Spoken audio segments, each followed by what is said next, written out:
আসসালামু আলাইকুম সম্মানিত দর্শক। আশা করি আপনারা সবাই ভালো আছেন।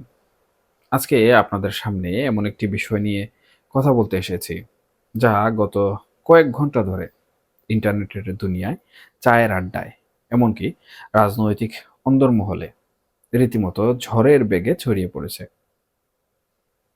বিষয়টি হলো একটি সময়সীমা, মাত্র ৪৮ ঘন্টা। হ্যাঁ, ঠিকই শুনেছেন। বলা হচ্ছে আগামী ৪৮ ঘন্টার মধ্যে বাংলাদেশে ভয়ংকর কিছু একটা ঘটতে যাচ্ছে। এখন প্রশ্ন হলো আসলে কি ঘটতে যাচ্ছে? কেন হঠাৎ করে এই ৪৮ ঘন্টার সময়সীমা বেঁধে দেয়া হলো? আর এর সাথে দিল্লির অস্থিরতার সম্পর্কটাই বা আসলে কি? আজ আমরা এই রহস্যের জট খোলার চেষ্টা করব এবং এর পেছনের মনস্তাত্ত্বিক ও রাজনৈতিক কারণগুলো বিশ্লেষণ করব।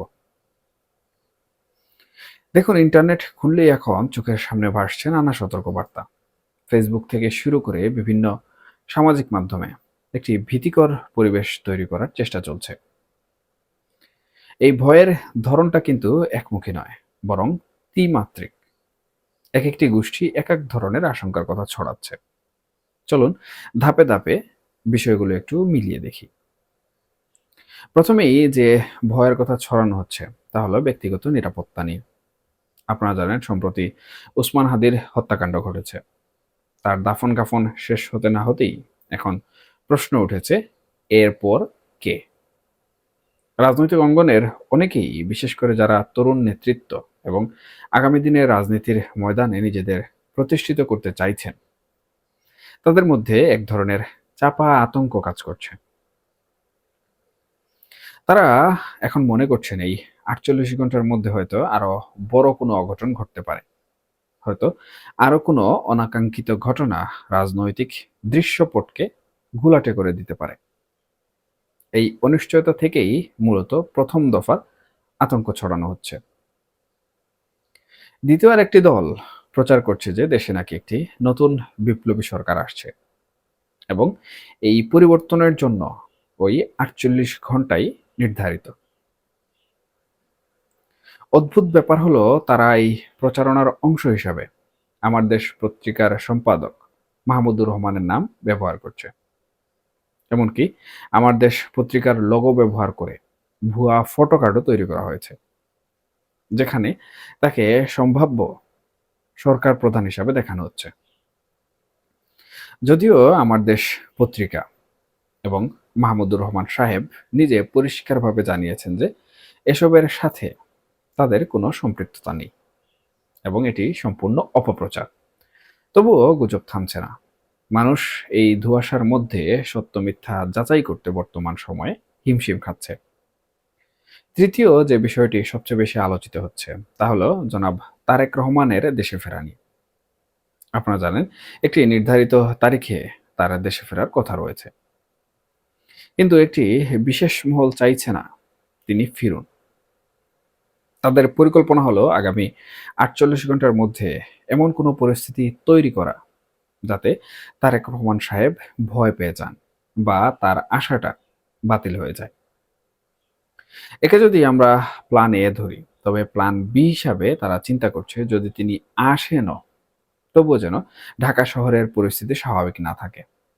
এমন একটি অস্থিতিশীল পরিবেশ সৃষ্টি করা হবে যাতে মানুষ ঘর থেকে বের হতে ভয় পায়, বিমানবন্দরে যেতে না পারে এবং তার আগমনটা কোনোভাবেই উৎসবমুখর না হয়। আপনারা যদি ক্যালেন্ডারের দিকে তাকান, আজকের তারিখ থেকে ৪৮ ঘন্টা হিসাব করলে তা গিয়ে থেকে ২৩ তারিখ রাত বা ২৪ তারিখের দুপুরের দিকে। অর্থাৎ ২৫ তারিখের আগেই একটা বড়সড় জটলা পাকানোর চেষ্টা চলছে। এর বাইরেও আরেকটি গুরুত্বপূর্ণ পক্ষ আছে, আর সেটি হলো আমাদের প্রতিবেশী দেশ ভারত। লক্ষ্য করলে দেখবেন গত কয়েকদিনে দিল্লি হঠাৎ করেই খুব বেশি অস্থিরতা দেখাচ্ছে। ভারতের প্রধানমন্ত্রী নরেন্দ্র মোদী থেকে শুরু করে মমতা ব্যানার্জি, শশী থারুর বা অমিত শাহ, সবার কণ্ঠেই বাংলাদেশ নিয়ে এক ধরনের ঝাঁঝালো সুর। তাদের গণমাধ্যমগুলো এবং বুদ্ধিজীবীরা রীতিমতো চিৎকার করে বলছেন যে ভারতের ধৈর্যের বাঁধ ভেঙে গেছে। তারাও কিন্তু তাদের আলোচনায় এই ৪৮ ঘন্টা শব্দবন্ধনটি ব্যবহার করছে। এখন প্রশ্ন জাগে দেশের ভেতরের বিবাদমান পক্ষগুলো এবং বাইরের একটি দেশ সবার মুখে একই সময়সীমা কেন? এটা কি শুধুই কাকতালীয়, নাকি এর পেছনে গভীর কোনো যোগসূত্র আছে? তবে আশঙ্কার কালো মেঘের আড়ালে বাস্তবতার আকাশটা একটু ভিন্ন হতে পারে। ইতিহাস এবং অভিজ্ঞতা বলে, যখন কোনো বড় ঘটনা বা দুর্ঘটনা ঘটে, তা সচরাচর দিন তারিখ ঘোষণা করে কোনোভাবেই আসে না। পৃথিবীতে যত বড় অভ্যুত্থান বা বিপর্যয় ঘটেছে, তা আগাম নোটিশ দিয়ে আসেনি। তাই যারা খুব বেশি দুশ্চিন্তা করছেন, তারা কিছুটা নিশ্চিন্ত হতে পারেন। কারণ এই ধরনের সময়সীমা বা ডেডলাইন দেওয়ার মূল উদ্দেশ্য থাকে প্রতিপক্ষকে মানসিকভাবে দুর্বল করে দেয়া। একে আমরা মনস্তাত্ত্বিক যুদ্ধ বলতে পারি। দেখা যায় এসব প্রচারণার অর্ধেকই ভুয়া এবং বাকি অর্ধেক কেবল আতঙ্ক সৃষ্টি করার জন্য ছড়ানো হয়। তাই আগামী ৪৮ ঘন্টায় হয়তো আহামরি কিছুই ঘটবে না। জীবন হয়তো তার স্বাভাবিক যে গতি রয়েছে, সেই স্বাভাবিক গতিতেই চলবে। কিন্তু মুদ্রার উল্টো পিঠও আছে। প্রকৃতির একটা নিজস্ব বিচার ব্যবস্থা আছে।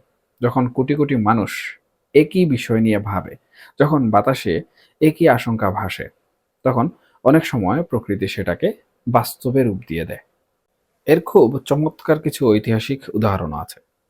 আপনাদের হয়তো মনে আছে, গত ৫ আগস্টের আগে আমাদের সাবেক প্রধানমন্ত্রী শেখ হাসিনা কি বলেছিলেন? তিনি দম্ভের সাথে বলেছিলেন শেখ হাসিনা পালায় না। তিনি আরও বলেছিলেন মরে গেলেও পালাবো না। অথচ বাস্তবতা আমরা সবাই দেখেছি, তার মুখ দিয়ে যে কথাগুলো তিনি বলতে চাননি বা বিশ্বাস করতেন না, প্রকৃতি কিন্তু সেই কথাগুলোই সত্য প্রমাণ করে দিয়েছে। তিনি যা কখনোই ভাবেননি, শেষমেশ তাকে সেটাই করতে হয়েছে। একইভাবে যদি আমরা আরো পেছনে তাকাই, ১৯৭৪ সালের দিকে, তখন বঙ্গবন্ধুর যুগ। তার খুব ঘনিষ্ঠ একজন সহচর এবং এক সময়ের অত্যন্ত ক্ষমতাধর মন্ত্রী জনাব তাজউদ্দিন আহমদ, তিনি তখন ক্ষমতার বাইরে। এক সিনিয়র পলিটিশিয়ান বর্ণনা করেছিলেন ১৯৭৪ সালে দিল্লি এয়ারপোর্টে তাজউদ্দিন আহমেদের সাথে তার দেখা হয়। তাজউদ্দিন সাহেব তখন ওই ভদ্রলোকের হাত ধরে আক্ষেপ করে বলেছিলেন, তোমার নেতা নিজেও বাঁচবেন না, আমাদেরকেও বাঁচতে দেবেন না। দেখুন, তাজউদ্দিন আহমেদের সেই আশঙ্কা কিন্তু ৭৫-এর ১৫ আগস্ট নির্মম বাস্তবে পরিণত হয়েছিল। তার মানে রাজনীতির আকাশে যখন দুর্যোগের ঘনঘটা দেখা দেয়, তখন অভিজ্ঞরা সেটা অনেক আগেই টের পান। মুখে হয়তো তারা অন্য কথা বলেন, কিন্তু তাদের অবচেতন মন সত্যটা জানে। বর্তমানে দেশের মানুষ কিন্তু ভালো নেই। দ্রব্যমূল্য, আইন শৃঙ্খলা পরিস্থিতি, রাজনৈতিক অস্থিরতা, সব মিলিয়ে মানুষ এক ধরনের হাঁপিয়ে ওঠা অবস্থায় আছে। তারা বর্তমান পরিস্থিতি থেকে মুক্তি চায়। তাদের সামনে প্ল্যান এ, প্ল্যান বি বা প্ল্যান সি যাই রাখা হোক না কেন, কোনোটাতেই তারা স্বস্তি পাচ্ছে না। মানুষ যখন সব দিক থেকে নিরাশ হয়, তখন তারা অলৌকিক কিছু একটার অপেক্ষা করে। তারা মনে করে যা হওয়ার হোক, একটা চূড়ান্ত কিছু হয়ে যাক। এই যে মানুষের সমষ্টিগত দীর্ঘশ্বাস, এই যে পরিবর্তনের জন্য হাহাকার, এটাই আসলে ৪৮ ঘন্টা বা এমন কোনো গুজবের জন্ম দেয়। কবি জীবনানন্দ দাশের বনলতা সেনের মতো আমাদের অবস্থাও হয়েছে অনেকটা। হাজার বছর ধরে পথ হাঁটছি, কিন্তু কোথাও শান্তি নেই, কোথাও স্বস্তি নেই। না রাজনীতিতে, না অর্থনীতিতে, না সামাজিক নিরাপত্তায়। এই অস্থির মন তখন কল্পনাপ্রবণ হয়ে ওঠে। সে তখন গুজব বিশ্বাস করতে শুরু করে। সে মনে করে হয়তো আগামী ২ দিনের মধ্যে এমন কোনো জাদুকরী ঘটনা ঘটবে যা সব সমস্যার সমাধান করে দেবে। অথবা এমন কোনো বিপর্যয় আসবে যা সবকিছু ওলটপালট করে দেবে। এই মনস্তত্ত্ব থেকেই আজকের এই পরিস্থিতির সৃষ্টি। তাই প্রিয় দর্শক, আগামী ৪৮ ঘন্টায় কি হবে তা একমাত্র সৃষ্টিকর্তা ভালো বলতে পারবে। তবে এটা নিশ্চিত যে মানুষ যখন মনে প্রাণে কোনো অভিশাপ বা পরিবর্তন কামনা করে, তখন প্রকৃতি সেটা উপেক্ষা করে না। আমাদের বর্তমান সমাজ ব্যবস্থা, আমাদের নেতৃত্ব এবং আমাদের পারিপার্শ্বিক অবস্থা মানুষকে এমন এক জায়গায় নিয়ে দাঁড় করিয়েছে, যেখানে মানুষ এখন স্বাভাবিকের চেয়ে অস্বাভাবিক খবরের উপর বেশি আস্থা রাখছে। দিল্লির অস্থিরতা, দেশের ভেতরের ষড়যন্ত্র এবং সাধারণ মানুষের আতঙ্ক, সব মিলিয়ে এটা যেন এক গুলমেলে পরিস্থিতির মধ্য দিয়ে আমরা সবাই এগিয়ে যাচ্ছি। তবে গুজবে কান না দিয়ে আমাদের উচিত সতর্ক থাকা, চোখ কান খোলা রাখা। কারণ রাজনীতিতে দৃশ্যমান ঘটনার চেয়ে অদৃশ্যমান ঘটনাই বেশি গুরুত্বপূর্ণ। যা রটে তার কিছুটা তো ঘটে বটে, আবার অনেক সময় যা রটে তা কেবল অন্যদিকে ঘোরানোর জন্য নাটক হয়ে থাকে। সবশেষে এটুকু বলতে পারি, আমাদের মহান আল্লাহ তাআলা আমাদের এই প্রিয় দেশটাকে সকল প্রকার অভ্যন্তরীণ ও বাহ্যিক ষড়যন্ত্র থেকে রক্ষা করুন। আজ এ পর্যন্তই। সবাই ভালো থাকুন, সুস্থ থাকুন, নিরাপদে থাকুন। আল্লাহ হাফেজ।